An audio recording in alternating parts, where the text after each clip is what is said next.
شب قدر کے بارے میں معلومات۔ الحمدللہ رب العالمین والصلاة والسلام علی خاتم النبیین، اما بعد فاعوذ باللہ من الشیطان الرجیم، بسم اللہ الرحمن الرحیم۔ شب قدر کے بارے میں معلومات۔ یہ مضمون کتاب فیضان رمضان صفحہ 181 تا 202 سے لیا گیا ہے۔ دعائے اتار۔ یا رب المصطفیٰ، جو کوئی 25 صفحات کا رسالہ شب قدر کے بارے میں معلومات پڑھ یا سن لے، اسے شب قدر کی برکتوں سے مالا مال فرما کر بے حساب مغفرت سے نواز دے۔ آمین بجاہ خاتم النبیین صلی اللہ علیہ وآلہ وسلم۔ درود شریف کی فضیلت۔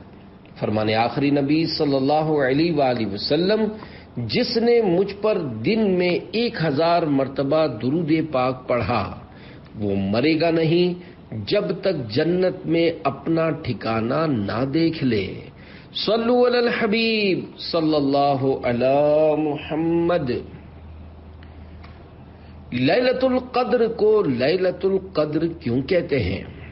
پیارے پیارے اسلامی بھائیوں، لیلۃ القدر انتہائی برکت والی رات ہے۔ اس کو لیلۃ القدر اس لیے کہتے ہیں کہ اس میں سال بھر کے احکام نافذ کیے جاتے ہیں اور فرشتوں کو سال بھر کے کاموں اور خدمات پر مامور کیا جاتا ہے۔ اور یہ بھی کہا گیا ہے کہ اس رات کی دیگر راتوں پر شرافت و قدر کے باعث اس کو لیلۃ القدر کہتے ہیں۔ اور یہ بھی منقول ہے کہ چونکہ شب میں نیک اعمال مقبول ہوتے ہیں اور بارگاہ الہی میں ان کی قدر کی جاتی ہے، اس لیے اس کو لیلۃ القدر کہتے ہیں۔ اور بھی متعدد شرافتیں اس مبارک رات کو حاصل ہیں۔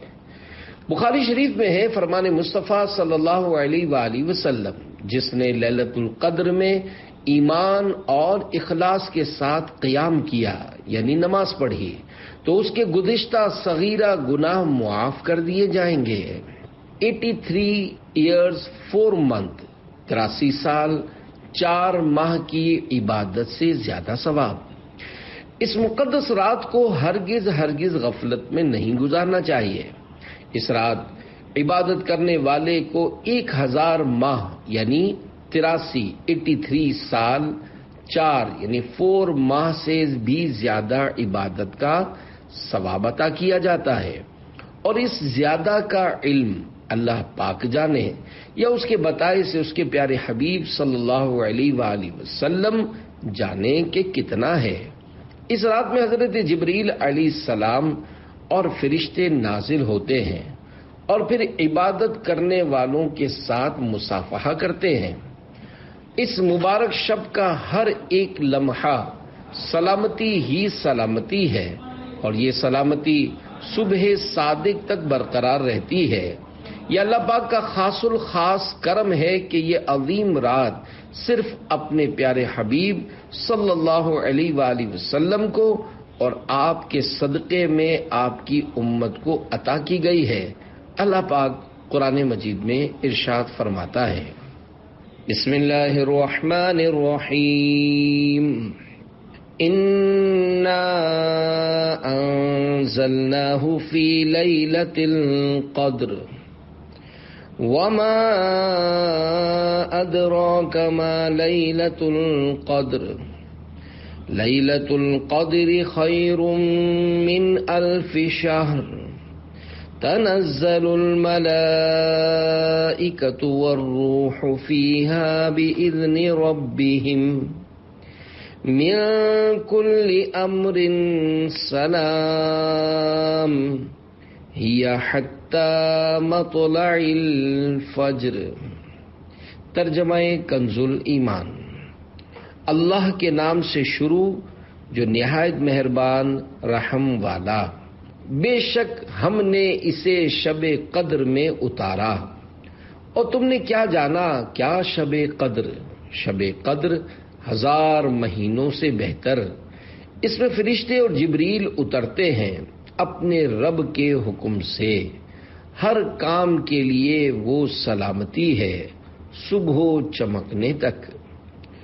مفسرین کرام سورۃ القدر کے ضمن میں فرماتے ہیں اس رات میں اللہ پاک نے قرآن کریم لوح محفوظ سے آسمان دنیا پر نازل فرمایا اور پھر تقریباً 23 برس کی مدت میں اپنے پیارے حبیب صلی اللہ علیہ وآلہ وسلم پر اسے بتدریج نازل کیا۔ رسول کریم صلی اللہ علیہ وآلہ وسلم نے ارشاد فرمایا، بے شک اللہ پاک نے میری امت کو شب قدر عطا کی اور یہ رات تم سے پہلے کسی امت کو عطا نہیں فرمائی۔ 1000 مہینوں سے بہتر ایک رات۔ حضرت امام مجاہد رحمت اللہ علیہ فرماتے ہیں بنی اسرائیل کا ایک شخص ساری رات عبادت کرتا اور سارا دن جہاد میں مصروف رہتا تھا اور اس طرح اس نے 1000 مہینے گزارے تھے تو اللہ پاک نے یہ آیت مبارکہ نازل فرمائی، لیلۃ القدر خیر من 1000 شہر۔ ترجمہ کنز الایمان، شب قدر 1000 مہینوں سے بہتر، یعنی شب قدر کا قیام اس عابد یعنی عبادت گزار کی 1000 مہینے کی عبادت سے بہتر ہے۔ ہماری عمریں تو بہت قلیل ہیں، اور تفسیر عزیزی میں ہے حضرات صحابہ کرام علیہم رضوان نے جب حضرت شمعون رحمت اللہ علیہ کی عبادات و جہاد کا تذکرہ سنا تو انہیں حضرت شمعون رحمت اللہ علیہ پر بڑا رشک آیا اور مصطفیٰ جان رحمت صلی اللہ علیہ وآلہ وسلم کی خدمت بابرکت میں عرض کیا، یا رسول اللہ صلی اللہ علیہ وآلہ وسلم، ہمیں تو بہت تھوڑی عمریں ملی ہیں، اس میں بھی کچھ حصہ نیند میں گزرتا ہے تو کچھ طلب معاش میں کھانے پکانے میں اور دیگر امور دنیاوی میں بھی کچھ وقت صرف ہو جاتا ہے، لہذا ہم تو حضرت شمعون رحمت اللہ علیہ کی طرح عبادت کر ہی نہیں سکتے، یوں بنی اسرائیل ہم سے عبادت میں بڑھ جائیں گے۔ امت کے غمخوار آقا صلی اللہ علیہ وآلہ وسلم یہ سن کر غمگین ہو گئے۔ اسی وقت حضرت جبریل امین علیہ السلام سورۃ القدر لے کر حاضر خدمت بابرکت ہو گئے اور تسلی دے دی گئی کہ پیارے حبیب صلی اللہ علیہ وآلہ وسلم رنجیدہ نہ ہوں۔ آپ صلی اللہ علیہ وآلہ وسلم کی امت کو ہم نے ہر سال میں ایک ایسی رات عنایت فرما دی کہ اگر وہ اس رات میں عبادت کریں گے تو حضرت شمعون رحمت اللہ علیہ کی 1000 ماہ کی عبادت سے بھی بڑھ جائیں گے۔ با کرامت شمعون کی ایمان افروز حکایت۔ واقعہ انہی حضرت شمعون رحمت اللہ علیہ کے بارے میں مکاشفت القلوب میں ایک نہایت ایمان افروز واقعہ بیان کیا گیا ہے۔ اس کا مضمون کچھ اس طرح ہے کہ بنی اسرائیل کے ایک بزرگ حضرت شمعون رحمت اللہ علیہ نے 1000 ماہ اس طرح عبادت کی کہ رات کو قیام اور دن کو روزہ رکھنے کے ساتھ ساتھ اللہ پاک کی راہ میں کفار کے ساتھ جہاد بھی کرتے۔ وہ اس قدر طاقتور تھے کہ لوہے کی وزنی اور مضبوط زنجیریں ہاتھوں سے توڑ ڈالتے تھے۔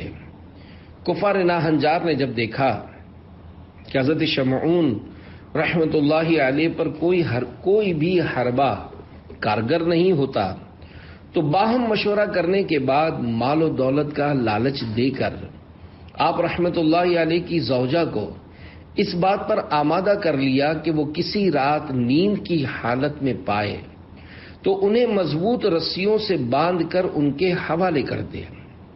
بے وفا بیوی نے ایسا ہی کیا۔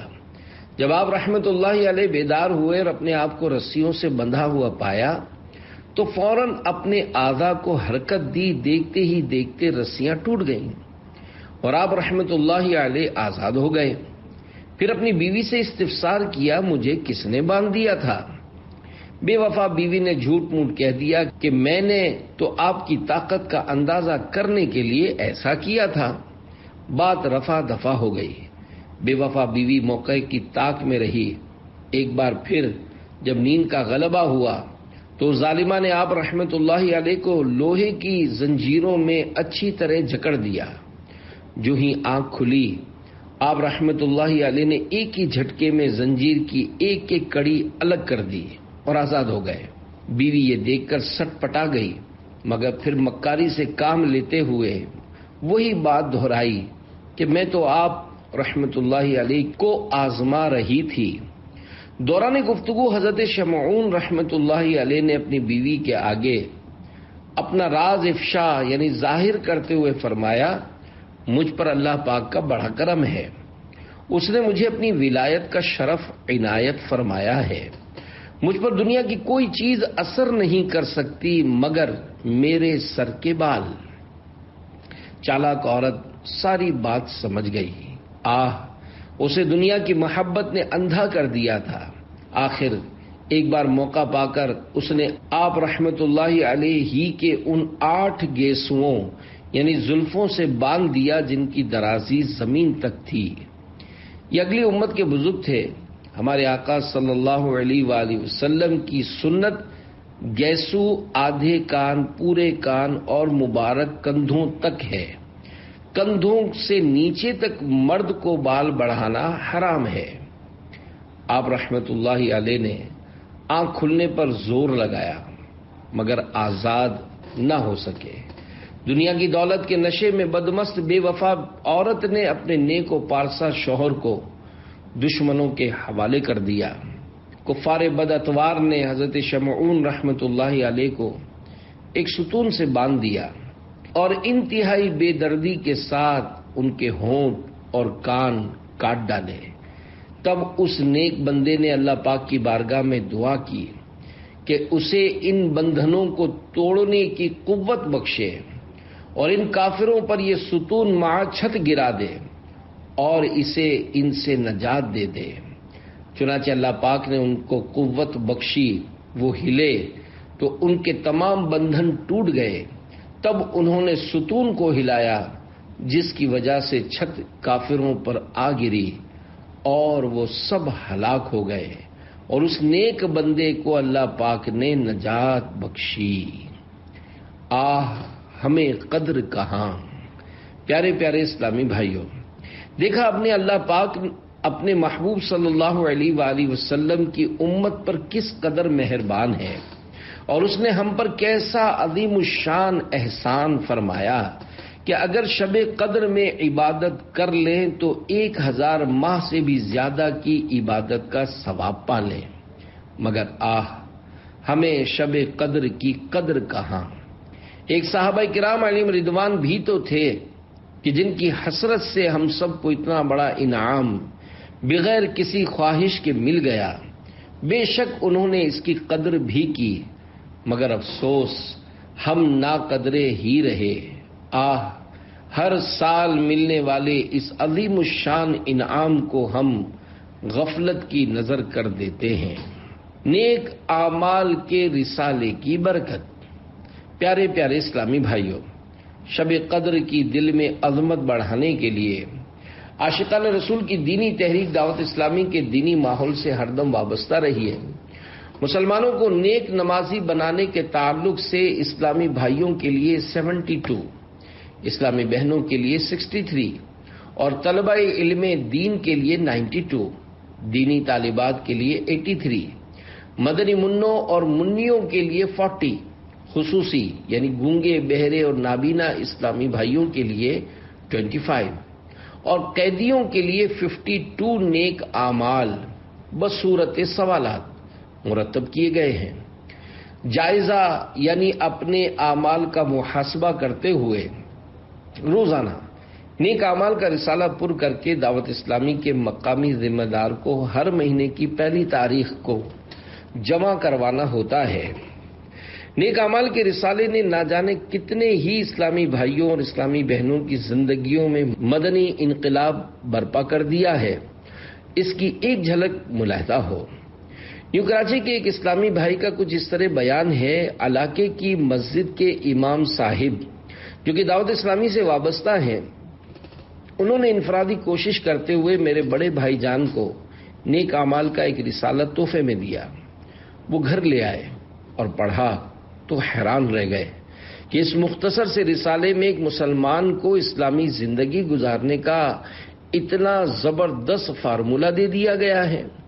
نیک اعمال کا رسالہ ملنے کی برکت سے الحمدللہ ان کو نماز کا جذبہ ملا اور نماز باجماعت کی ادائیگی کے لیے مسجد میں حاضر ہو گئے اور اب 5 وقت کے نمازی بن چکے ہیں، داڑھی مبارک بھی سجا لی اور نیک اعمال کا رسالہ بھی پر کرتے ہیں۔ مدنی انعامات کے عامل پہ ہر دم ہر گھڑی، یا الہی خوب برسا رحمتوں کی تو جھڑی۔ عاملین نیک اعمال کے لیے بشارت عظمی۔ پیارے پیارے اسلامی بھائیوں، نیک اعمال کا رسالہ پر کرنے والے کس قدر خوش قسمت ہوتے ہیں، اس کا اندازہ اس مدنی بہار سے لگائیے۔ چنانچہ حیدرآباد سندھ پاکستان کے ایک اسلامی بھائی کا کچھ اس طرح حلفیہ بیان ہے کہ ماہ رجب المرجب 1426 ہجری کی ایک شب مجھے خواب میں مصطفیٰ جان رحمت صلی اللہ علیہ وآلہ وسلم کی زیارت کی عظیم سعادت ملی۔ لبہائے مبارکہ کو جنبش ہوئی اور رحمت کے پھول جھڑنے لگے۔ الفاظ کچھ یوں ترتیب پائے: جو اس ماہ روزانہ پابندی سے مدنی انعامات سے متعلق فکر مدینہ کرے گا، اللہ پاک اس کی مغفرت فرما دے گا۔ مدنی انعامات کی بھی مرحبا کیا بات ہے، قرب حق کے طالبوں کے واسطے سوغات ہے۔ صلو علی الحبیب صلی اللہ علی محمد۔ پیارے پیارے اسلامی بھائیوں، یہ رات ہر طرح سے خیریت و سلامتی کی ضامن ہے۔ یہ رات اول تا آخر رحمت ہی رحمت ہے۔ مفسرین کرام رحمہم اللہ فرماتے ہیں یہ رات سانپ، بچھو، آفات و بلیجات اور شیاطین سے بھی محفوظ ہے۔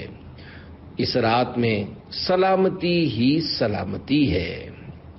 تمام بھلائیوں سے محروم کون؟ حضرت انس بن مالک رضی اللہ عنہ فرماتے ہیں ایک بار جب ماہ رمضان شریف تشریف لایا تو پیارے آقا صلی اللہ علیہ وآلہ وسلم نے فرمایا، تمہارے پاس یہ مہینہ آیا جس میں ایک رات ایسی بھی ہے جو 1000 مہینوں سے بہتر ہے۔ جو شخص اس رات محروم رہ گیا گویا تمام کی تمام بھلائی سے محروم رہ گیا، اور اس کی بھلائی سے محروم نہیں رہتا مگر وہ شخص جو حقیقتاً محروم ہے۔ سبز جھنڈا ایک فرمان مصطفیٰ صلی اللہ علیہ وآلہ وسلم کا حصہ ہے۔ جب شب قدر آتی ہے تو حکم الہی سے حضرت جبریل علیہ السلام ایک سبز جھنڈا لیے فرشتوں کی بہت بڑی فوج کے ساتھ زمین پر نزول فرماتے ہیں، اور ایک روایت کے مطابق ان فرشتوں کی تعداد زمین کی کنکریوں سے بھی زیادہ ہوتی ہے، اور وہ سبز جھنڈا کعبہ معظمہ پر لہرا دیتے ہیں۔ حضرت جبریل علیہ السلام کے 100 بازو ہیں، جن میں سے 2 بازو صرف اسی رات کھولتے ہیں۔ وہ بازو مشرق و مغرب میں پھیل جاتے ہیں۔ پھر حضرت جبریل علیہ السلام فرشتوں کو حکم دیتے ہیں کہ جو کوئی مسلمان آج رات قیام، نماز یا ذکر اللہ میں مشغول ہے اس سے سلام و مصافحہ کرو، نیز ان کی دعاؤں پر آمین بھی کہو۔ چنانچہ صبح تک یہی سلسلہ رہتا ہے۔ صبح ہونے پر حضرت جبریل علیہ السلام فرشتوں کو واپسی کا حکم دیتے ہیں۔ فرشتے عرض کرتے ہیں، جبریل علیہ السلام، اللہ پاک نے امت محمدیہ کی حاجتوں کے بارے میں کیا معاملہ فرمایا؟ حضرت جبریل علیہ السلام فرماتے ہیں، اللہ پاک نے ان لوگوں پر خصوصی نظر کرم فرمائی اور 4 قسم کے لوگوں کے علاوہ سب کو معاف فرما دیا۔ صحابہ کرام علیہم رضوان نے عرض کی، یا رسول اللہ صلی اللہ علیہ وآلہ وسلم، وہ 4 قسم کے لوگ کون ہیں؟ ارشاد فرمایا، نمبر 1، ایک تو عادی شرابی، نمبر 2، دوسرے والدین کے نافرمان۔ نمبر 3، تیسرے قطع رحمی کرنے والے یعنی رشتہ داروں سے تعلقات توڑنے والے، اور نمبر 4، چوتھے وہ لوگ جو آپس میں عداوت رکھتے ہیں اور آپس میں قطع تعلق کرنے والے۔ لڑائی کا وبال۔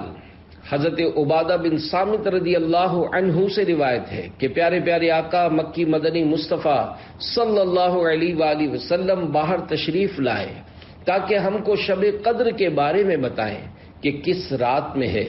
دو مسلمان آپس میں جھگڑ رہے تھے۔ آپ صلی اللہ علیہ وآلہ وسلم نے ارشاد فرمایا، میں اس لیے آیا تھا کہ تمہیں شب قدر بتاؤں، لیکن فلاں فلاں شخص جھگڑ رہے تھے، اس لیے اس کا تعین اٹھا لیا گیا اور ممکن ہے کہ اسی میں تمہاری بہتری ہو۔ اب اس کو آخری عشرے کی 9ویں، 7ویں اور 5ویں راتوں میں ڈھونڈو۔ مشہور مفسر حکیم الامت حضرت مفتی احمد یار خان رحمۃ اللہ علیہ میراج جلد 3 صفحہ 210 پر اس حدیث پاک کے تحت فرماتے ہیں، یعنی میرے علم سے اس کا تقرر دور کر دیا گیا اور مجھے بھلا دی گئی۔ یہ مطلب نہیں کہ خود شب قدر ہی ختم کر دی، اب وہ ہوا ہی نہ کرے گی۔ معلوم ہوا کہ دنیاوی جھگڑے منحوس ہیں، ان کا وبال بہت ہی زیادہ ہے، ان کی وجہ سے اللہ کی آتی ہوئی رحمتیں رک جاتی ہیں۔ ہم تو شریف کے ساتھ شریف، اور پیارے پیارے اسلامی بھائیوں، مسلمانوں کا آپس میں لڑائی جھگڑا کرنا رحمت سے دوری کا سبب بن جاتا ہے، مگر اب کون کس کو سمجھائے۔ آج تو بڑے فخر سے کہا جا رہا ہے کہ میاں اس دنیا میں شریف رہ کر تو گزارا ہی نہیں، ہم تو شریفوں کے ساتھ شریف اور بدمعاش کے ساتھ بدمعاش ہیں۔ صرف اس قول ہی پر اکتفا نہیں، اب تو معمولی سی بات پر پہلے زبان درازی، پھر دست اندازی، اس کے بعد چاقو بازی، بلکہ گولیاں تک چل جاتی ہیں۔ افسوس، آج کل بعض مسلمان کبھی پٹھان بن کر، کبھی پنجابی کہلا کر، کبھی مہاجر ہو کر، کبھی سندھی اور بلوچ قومیت کا نعرہ لگا کر ایک دوسرے کا گلا کاٹ رہے ہیں، ایک دوسرے کی املاک و اموال کو آگ لگا رہے ہیں، آپس میں ایک دوسرے کے خلاف صرف نسلی اور لسانی فرق کی بنا پر محاذ آرائی ہو رہی ہے۔ مسلمانوں، آپ تو ایک دوسرے کے محافظ تھے، آپ کو کیا ہو گیا ہے؟ ہمارے پیارے آقا صلی اللہ علیہ وآلہ وسلم کا فرمان عالی شان تو یہ ہے کہ مومنوں کی مثال تو ایک جسم کی طرح ہے، اگر ایک عضو کو تکلیف پہنچے تو سارا جسم اس تکلیف کو محسوس کرتا ہے۔ ایک شاعر نے کتنے پیارے انداز میں سمجھایا ہے، مبتلائے درد کوئی عضو ہو روتی ہے آنکھ، کس قدر ہمدرد سارے جسم کی ہوتی ہے آنکھ۔ پیارے پیارے اسلامی بھائیوں، ہمیں آپس میں لڑائی جھگڑا کرنے کے بجائے ایک دوسرے کی ہمدردی اور غم گساری کرنی چاہیے۔ مسلمان ایک دوسرے کو مارنے، کاٹنے اور لوٹنے والا نہیں ہوتا۔ مسلمان مومن اور مہاجر کی تعریف۔ حضرت فضالہ بن عبید رضی اللہ عنہ سے روایت ہے کہ اللہ پاک کے آخری نبی صلی اللہ علیہ وآلہ وسلم نے حجۃ الوداع کے موقع پر ارشاد فرمایا، کیا تمہیں مومن کے بارے میں خبر نہ دوں؟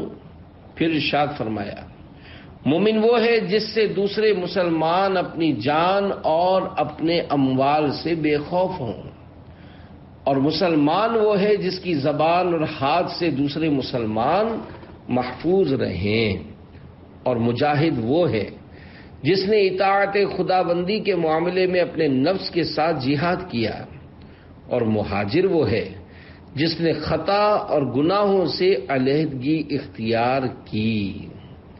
اور ارشاد فرمایا، مسلمان کے لیے جائز نہیں کہ دوسرے مسلمان کی طرف آنکھ سے اس طرح اشارہ کرے جس سے تکلیف پہنچے۔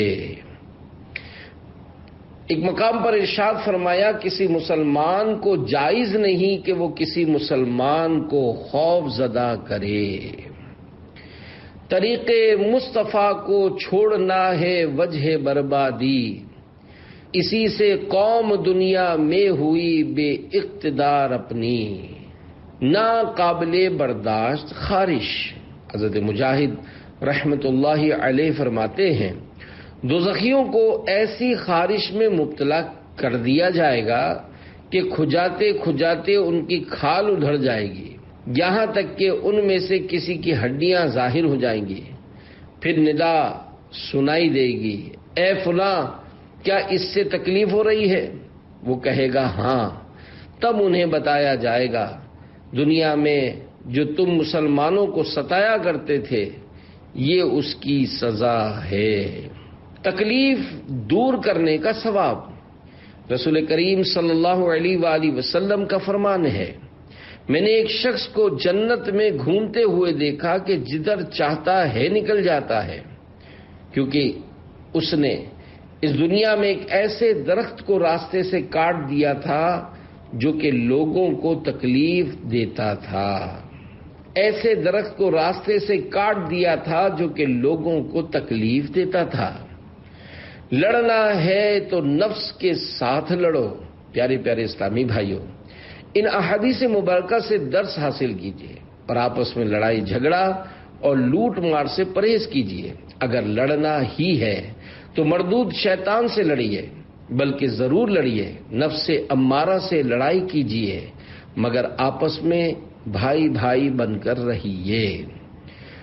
فرد قائم ربط ملت سے ہے تنہا کچھ نہیں، موج ہے دریا میں اور بیرون دریا کچھ نہیں۔ پیارے آقا مسکرا رہے تھے۔ الحمدللہ دعوت اسلامی کے دینی ماحول میں کسی قسم کا لسانی اور قومی اختلاف نہیں، ہر زبان بولنے والا اور ہر برادری سے تعلق رکھنے والا تاجدار حرم صلی اللہ علیہ وآلہ وسلم کے دامن کرم ہی میں پناہ گزین ہے۔ آپ بھی ہر دم دعوت اسلامی کے دینی ماحول سے وابستہ رہیے اور عشق رسول صلی اللہ علیہ وآلہ وسلم میں ڈوبی ہوئی زندگی گزارنے کے لیے اپنے آپ کو نیک اعمال کے سانچے میں ڈھال لیجیے۔ ترغیب و تحریض کے لیے خوشگوار اور خوشبودار مدنی بہار آپ کے گوش گزار کی جاتی ہے۔ عاشقان رسول کی دینی تحریک دعوت اسلامی کے عالمی مدنی مرکز فیضان مدینہ کراچی میں مدنی قافلہ کورس کرنے کے لیے تشریف لائے ہوئے راولپنڈی کے ایک مبلغ نے جو کچھ حلفیہ لکھ کر دیا اس کا خلاصہ ہے کہ میں عالمی مدنی مرکز فیضان مدینہ میں سو رہا تھا، سر کی آنکھیں تو کیا بند ہوئیں، الحمدللہ دل کی آنکھیں کھل گئیں۔ عالم خواب میں دیکھا کہ سرکار رسالت مآب صلی اللہ علیہ وآلہ وسلم ایک بلند چبوترے پر جلوہ افروز ہیں، قریب ہی نیک اعمال کے کارڈز کی بوریاں رکھی ہیں۔ نبی پاک صلی اللہ علیہ وآلہ وسلم نیک اعمال کے ایک ایک کارڈ کو مسکراتے ہوئے بغور ملاحظہ فرما رہے ہیں۔ پھر میری آنکھ کھل گئی۔ مدنی انعامات سے عطار ہم کو پیار ہے، انشاءاللہ دو جہاں میں اپنا بیڑا پار ہے۔ صلو علی الحبیب صلی اللہ علی محمد۔ جادوگر کا جادو ناکام۔ حضرت علامہ اسماعیل حقی رحمت اللہ علیہ فرماتے ہیں یہ رات آفات سے سلامتی کی ہے کہ اس میں رحمت اور خیر یعنی بھلائی ہی زمین پر اترتی ہے، اور نہ اس میں شیطان برائی کروانے کی طاقت رکھتا ہے اور نہ جادوگر کا جادو اس میں چلتا ہے۔ علامات شب قدر۔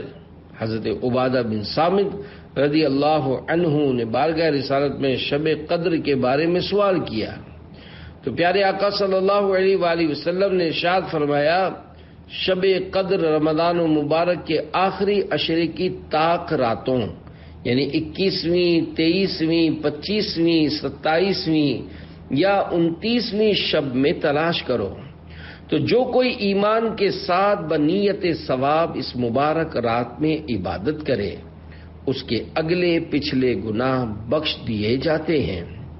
اس کی علامات میں سے یہ بھی ہے کہ وہ مبارک شب کھلی ہوئی، روشن اور بالکل صاف و شفاف ہوتی ہے۔ اس میں نہ زیادہ گرمی ہوتی ہے نہ زیادہ سردی، بلکہ یہ رات معتدل رہتی ہے، گویا کہ اس میں چاند کھلا ہوا ہوتا ہے۔ اس پوری رات میں شیاطین کو آسمان کے ستارے نہیں مارے جاتے۔ مزید نشانیوں میں سے یہ بھی ہے کہ اس رات کے گزرنے کے بعد جو صبح آتی ہے اس میں سورج بغیر شعاع کے طلوع ہوتا ہے، اور وہ ایسا ہوتا ہے گویا کہ 14ویں کا چاند۔ اللہ پاک اس دن طلوع آفتاب کے ساتھ شیطان کو نکلنے سے روک دیا ہے۔ اس ایک دن کے علاوہ ہر روز سورج کے ساتھ ساتھ شیطان بھی نکلتا ہے۔ شب قدر کی پوشیدگی کی حکمت۔ پیارے اسلامی بھائیوں، حدیث پاک میں فرمایا گیا کہ رمضان مبارک کے آخری عشرے کی طاق راتوں میں یا آخری رات میں سے چاہے وہ 30ویں شب ہو، کوئی ایک رات شب قدر ہے۔ اس رات کو مخفی یعنی پوشیدہ رکھنے میں ایک حکمت یہ بھی ہے کہ مسلمان اس رات کی جستجو یعنی تلاش میں ہر رات اللہ پاک کی عبادت میں گزارنے کی کوشش کریں کہ نہ جانے کون سی رات شب قدر ہو۔ سمندر کا پانی میٹھا لگا۔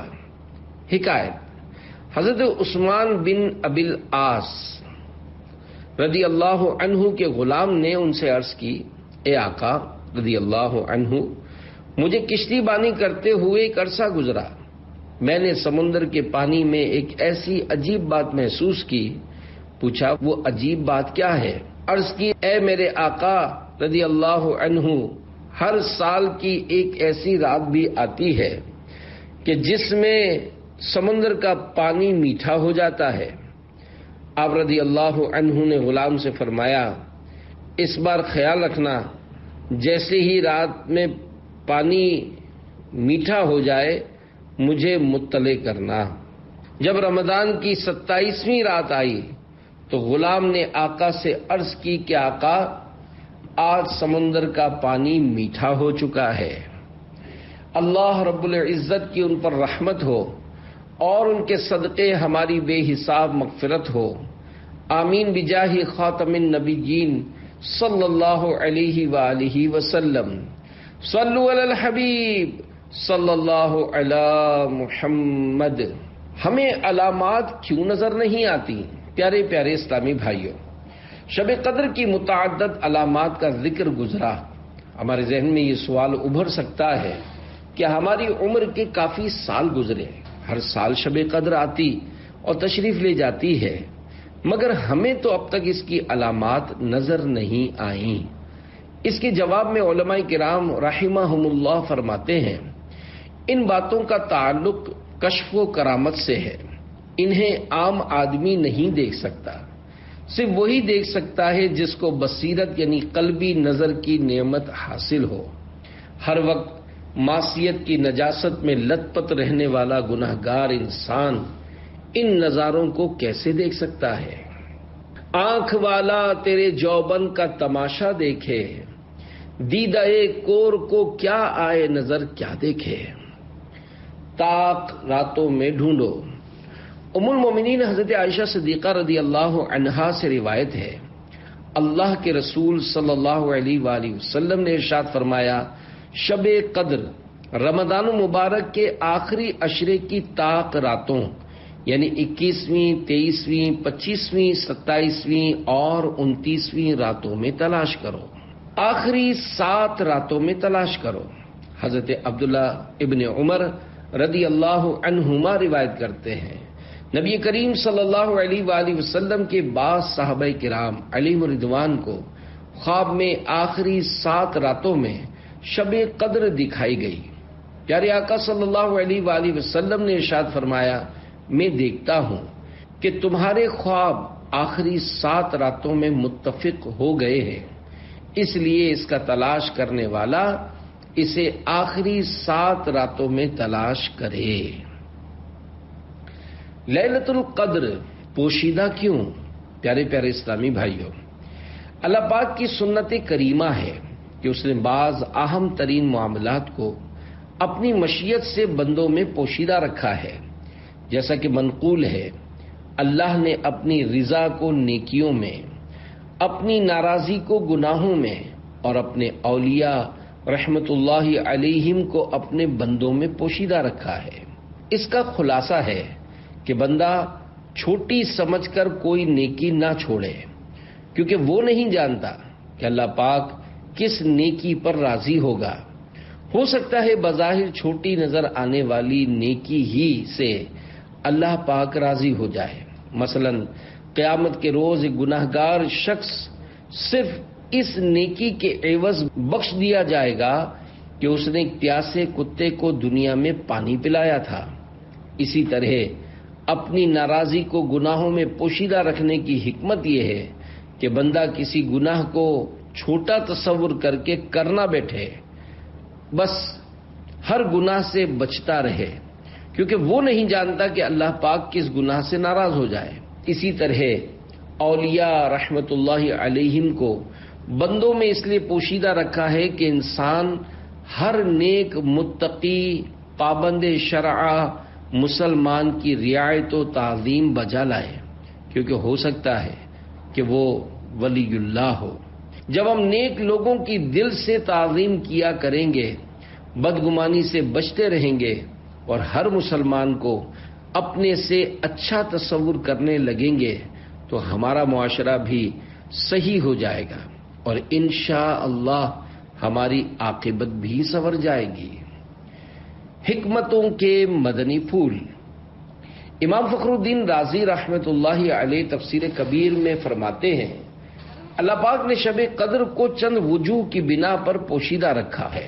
اول یہ کہ جس طرح دیگر اشیاء کو پوشیدہ رکھا، مثلا اللہ پاک نے اپنی رضا کو اطاعتوں میں پوشیدہ فرمایا تاکہ بندے ہر اطاعت میں رغبت حاصل کریں، اپنے غضب کو گناہوں میں پوشیدہ فرمایا کہ ہر گناہ سے بچتے رہیں، اپنے ولی کو لوگوں میں پوشیدہ رکھا تاکہ لوگ سب کی تعظیم کریں، قبولیت دعا کو دعاؤں میں پوشیدہ رکھا کہ سب دعاؤں میں مبالغہ کریں، اور اسم اعظم کو اسما میں پوشیدہ رکھا کہ سب اسما کی تعظیم کریں، اور صلاۃ وسطیٰ کو نمازوں میں پوشیدہ رکھا کہ تمام نمازوں پر محافظت یعنی ہمیش کی اختیار کریں، اور قبول توبہ کو پوشیدہ رکھا کہ بندہ توبہ کی تمام اقسام پر ہمیشگی اختیار کرے، اور موت کا وقت پوشیدہ رکھا کہ مکلف یعنی بندہ خوف کھاتا رہے۔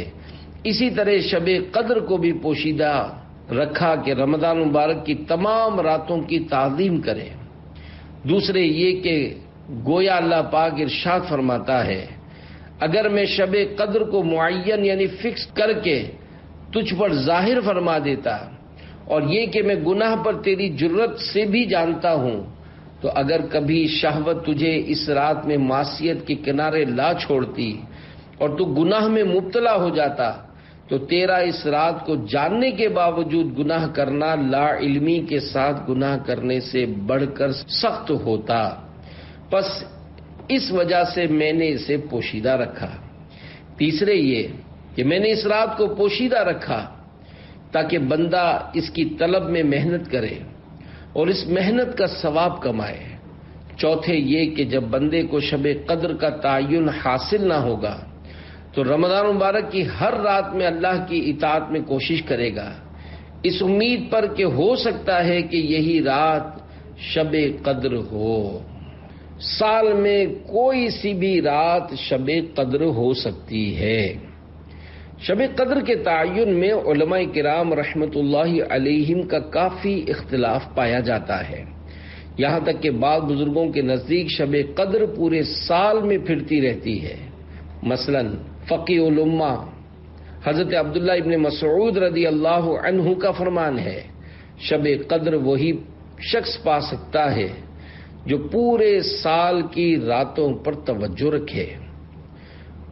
اس قول کی تائید کرتے ہوئے امام العارفین شیخ محی الدین ابن عربی رحمت اللہ علیہ فرماتے ہیں کہ میں نے شعبان المعظم کی 15ویں شب یعنی شب برات اور ایک بار شعبان المعظم ہی کی 29ویں شب میں شب قدر پائی ہے، نیز رمضان المبارک کی 13ویں شب اور 18ویں شب میں بھی دیکھی، اور مختلف سالوں میں رمضان المبارک کے آخری عشرے کی ہر طاق رات میں اسے پایا ہے۔ مزید فرماتے ہیں اگرچہ زیادہ تر شب قدر رمضان شریف ہی میں پائی جاتی ہے، تاہم میرا تجربہ تو یہی ہے کہ یہ پورا سال گھومتی رہتی ہے، یعنی ہر سال کے لیے اس کی کوئی ایک ہی رات مخصوص نہیں ہے۔ رحمت کونین صلی اللہ علیہ وآلہ وسلم کی شیخین کے ساتھ جلوہ گری۔ الحمدللہ دعوت اسلامی کے مدنی ماحول میں رمضان مبارک کے اعتکاف کی خوب بہاریں ہوتی ہیں۔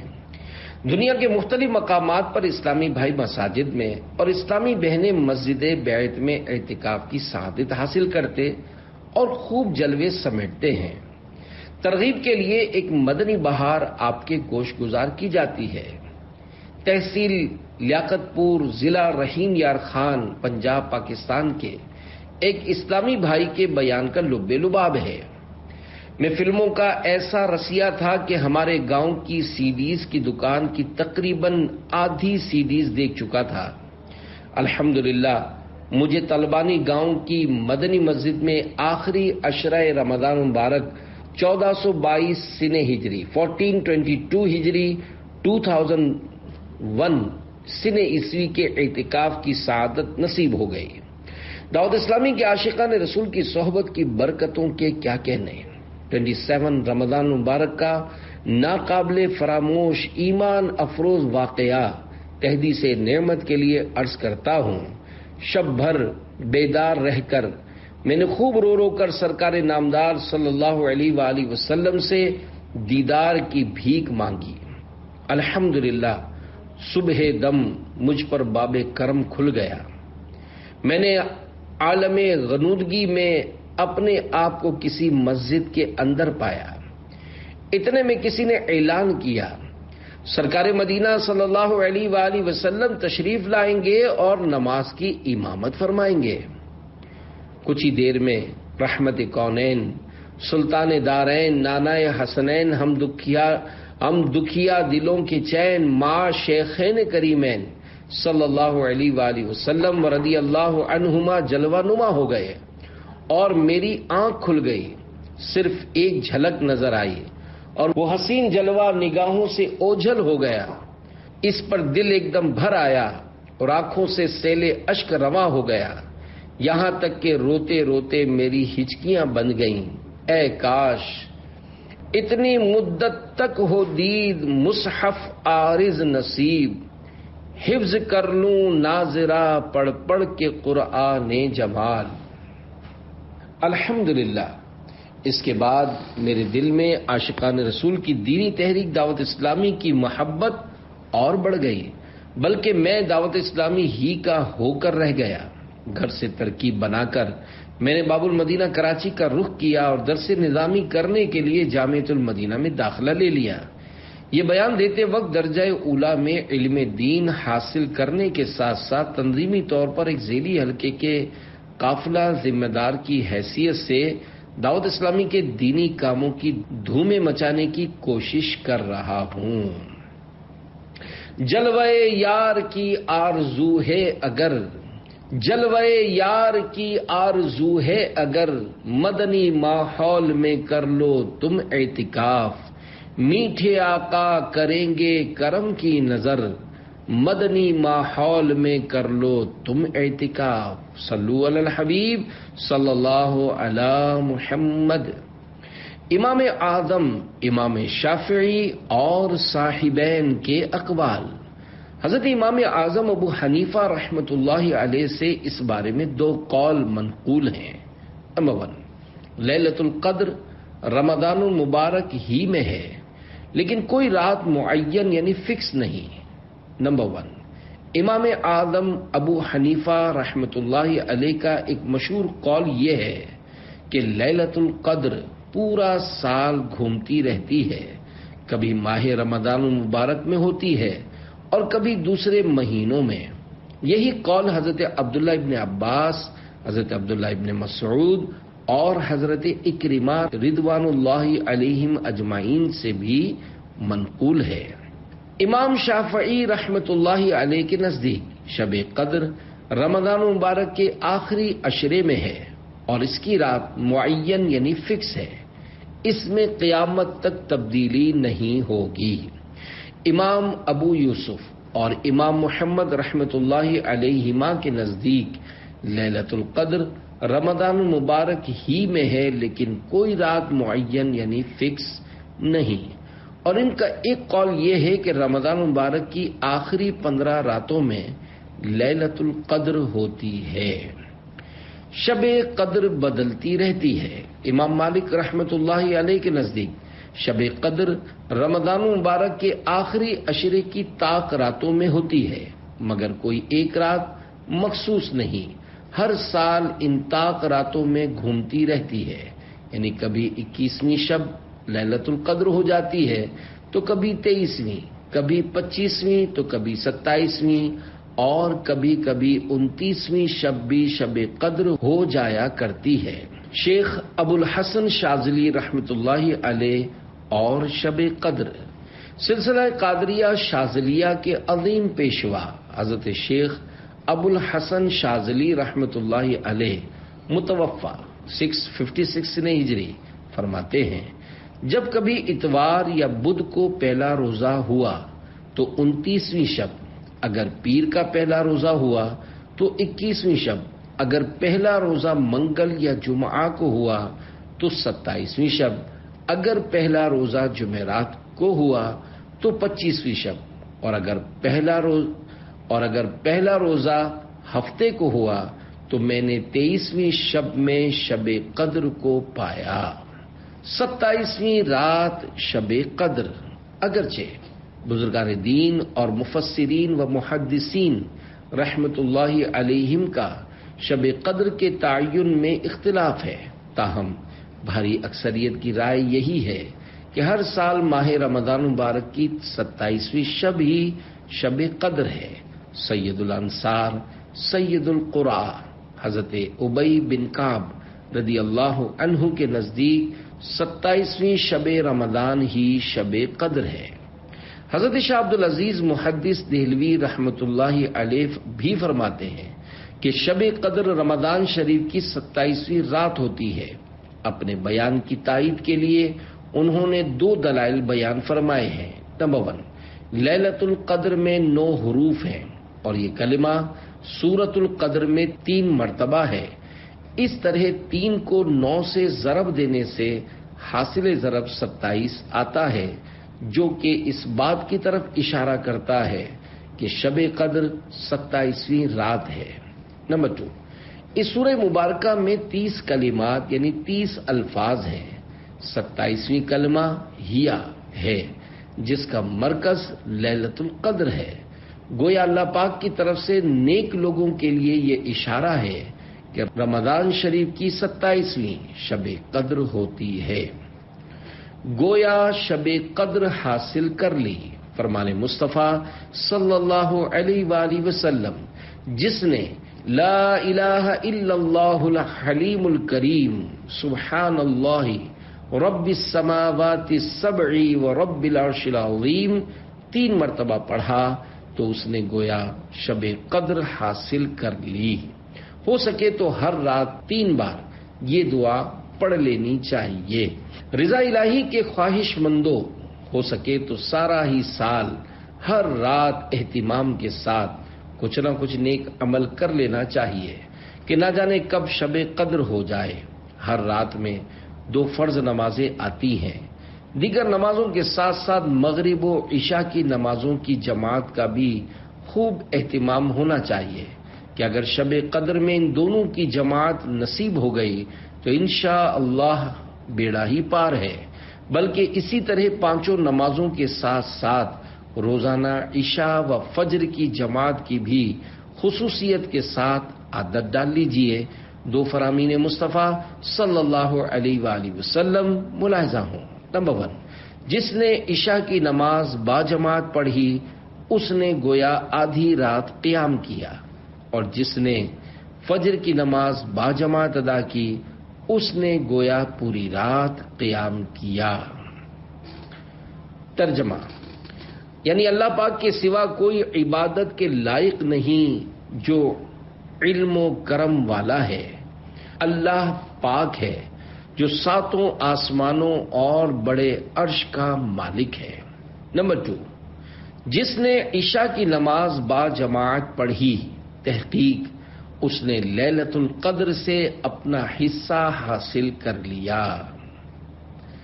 اللہ پاک کی رحمت کے متلاشیوں، اگر تمام سال یہی عادت جماعت رہی تو شب قدر بھی ان دونوں نمازوں کی جماعت انشاءاللہ نصیب ہو جائے گی، اور رات بھر سونے کے باوجود انشاءاللہ روزانہ کی طرح شب قدر میں بھی گویا ساری رات کی عبادت کرنے والے قرار پائیں گے۔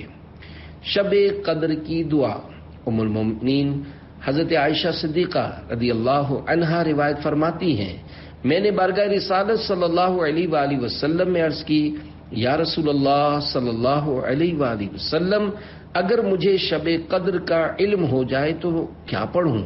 فرمایا، اس طرح دعا مانگو، اللہم انک عفو تحب العفو فاعف عنی، یعنی اے اللہ بے شک تو معاف فرمانے والا ہے اور معافی دینا پسند کرتا ہے، لہذا مجھے معاف فرما دے۔ پیارے پیارے اسلامی بھائیوں، کاش ہم روزانہ رات یہ دعا کم از کم ایک بار ہی پڑھ لیا کریں کہ کبھی تو شب قدر نصیب ہو جائے گی، اور 27ویں شب تو یہ دعا بار بار پڑھنی چاہیے۔ شب قدر کے نوافل، حضرت اسماعیل حقی رحمۃ اللہ علیہ تفسیر روح البیان میں یہ روایت نقل کرتے ہیں، جو شب قدر میں اخلاص نیت سے نوافل پڑھے گا اس کے اگلے پچھلے گناہ معاف ہو جائیں گے۔ سرکار مدینہ صلی اللہ علیہ وآلہ وسلم جب رمضان المبارک کے آخری 10 دن آتے تو عبادت پر کمر باندھ لیتے، ان میں راتیں جاگا کرتے اور اپنے اہل کو جگایا کرتے۔ حضرت اسماعیل حقی رحمت اللہ علیہ نقل کرتے ہیں کہ بزرگان دین رحمت اللہ علیہم اس عشرے کی ہر رات میں 2 رکعت نفل شب قدر کی نیت سے پڑھا کرتے تھے۔ نیز بعض اکابر سے منقول ہے کہ جو ہر رات 10 آیات اس نیت سے پڑھ لے تو اس کی برکت اور ثواب سے محروم نہ ہوگا۔ پیارے پیارے اسلامی بھائیوں، یقیناً یہ رات منبع برکات ہے، چنانچہ حضرت انس بن مالک رضی اللہ عنہ فرماتے ہیں، ایک بار جب ماہ رمضان شریف تشریف لایا تو حضور انور صلی اللہ علیہ وآلہ وسلم نے فرمایا، تمہارے پاس یہ مہینہ آیا جس میں ایک رات ایسی بھی ہے جو 1000 مہینوں سے بہتر ہے، جو شخص اس رات سے محروم رہ گیا گویا تمام کی تمام بھلائی سے محروم رہ گیا، اور اس کی بھلائی سے محروم نہیں رہتا مگر وہ شخص جو حقیقتاً محروم ہے۔ اے ہمارے پیارے پیارے اللہ پاک، اپنے پیارے حبیب صلی اللہ علیہ وآلہ وسلم کے طفیل ہم گناہگاروں کو لیلۃ القدر کی برکتوں سے مالا مال کر اور زیادہ سے زیادہ اپنی عبادت کی توفیق مرحمت فرما، آمین بجاہ خاتم النبیین صلی اللہ علیہ وآلہ وسلم۔